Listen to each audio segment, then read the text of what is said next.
Bahujan Samaj party जनाब हमजा मियां साहब,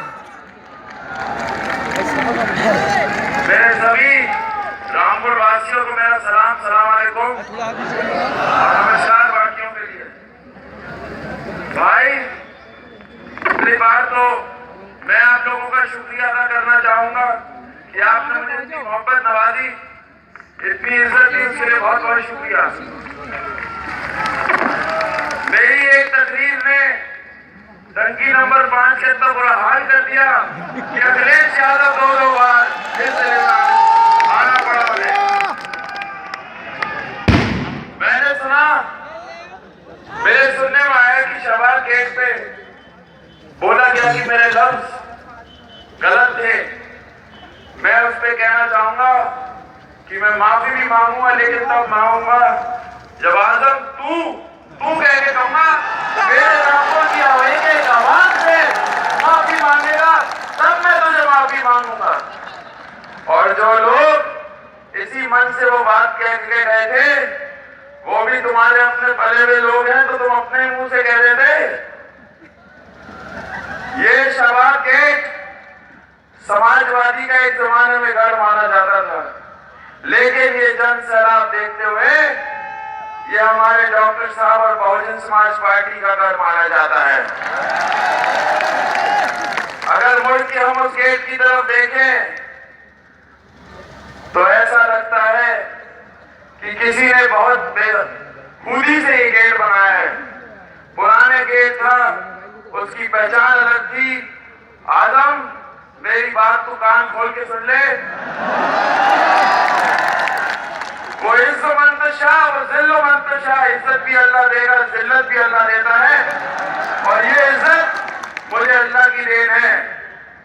तुमने ये गेट बनाया, उसकी वजह से मस्जिद की एक दरवाजा बंद हो गया। तुमने नाले पार पे वो झील बनाई और तुमने मस्जिद का दरवाजा बंद कर दिया और कहा अगर किसी ने तोड़ा तो डंडे मारूंगा। अरे मेरे भाइयों, अब डंडा तुम्हारे हाथ में हो गए, आजम की चटखनियां हिला के रख देना और जिसके डंडे तुमसे मारे जाए तो मारना। तूने बहुत डंडे पड़वाए हैं, बहुत धमकाया है, लेकिन अब ये आवाम बात नहीं आएगी। तब तो तू चप्पल छोड़ के भाग गया था, अब भागने की जगह भी नहीं बचेगी।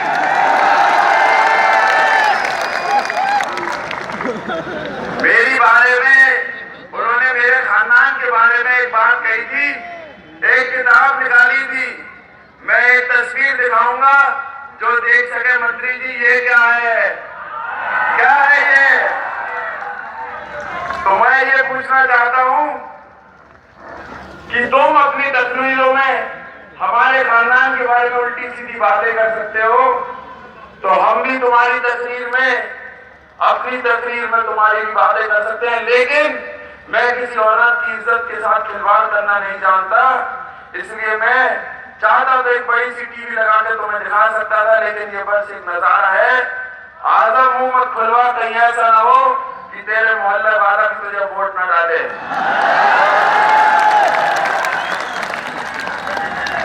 पहले तो इनसे भाइयों एक बात पूछो, अभी फिलहाल में ये साउथ अफ्रीका गए थे, इनको शादी में बुलाना भी दुश्वार हो गया है। शादी में बुलाने के बाद अगर हम किसी शादी में जाएं तो हम ये कहते हैं कि साहब वलीमा खा लिया, वलीमा खाया, दुआएं दी और निकल गए। ये शादी में जाने के बाद कहते हैं, जिसकी शादी है साउथ अफ्रीका में, मैं उसका नाम नहीं लूंगा, लेकिन लफ्ज से बता रहा हूँ इस मंच के जरिए कि इसने उनसे कहा कि साहब कुछ मसाज का तो इंतजाम करवाइए।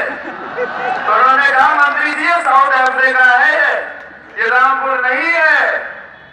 तो पहले मंत्री तू अपनी खुद की अलमारी झांक के देख, कितनी गंदगी भरी हुई है। गिल्ला बाद में उछाल, क्योंकि अब नूर महल से भी एक गिल्ला उछालने वाला आ गया है।